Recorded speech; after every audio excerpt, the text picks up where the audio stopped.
Now clean up on the deep fryer. You want to turn the fryer off.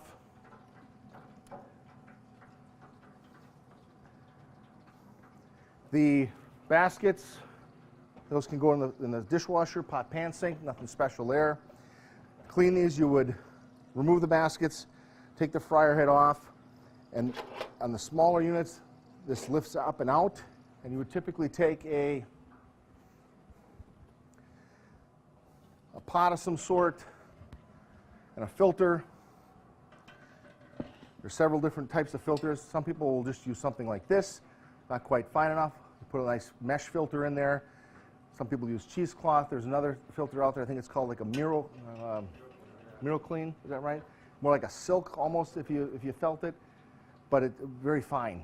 The more particulate you take out, the longer your grease will last.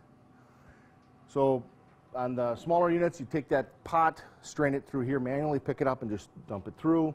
Remove this, then take this and dump it back in.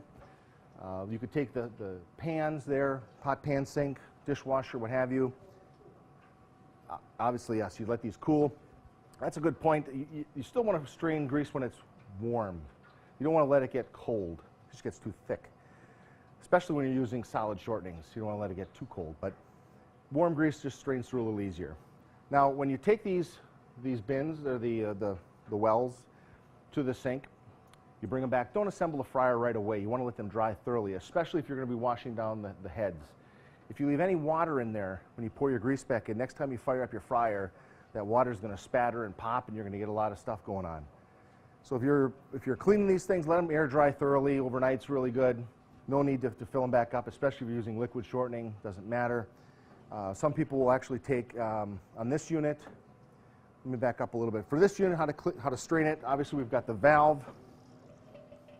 So we pull this forward, lift this up, drain it through. You take this, drain the valve, strain it through.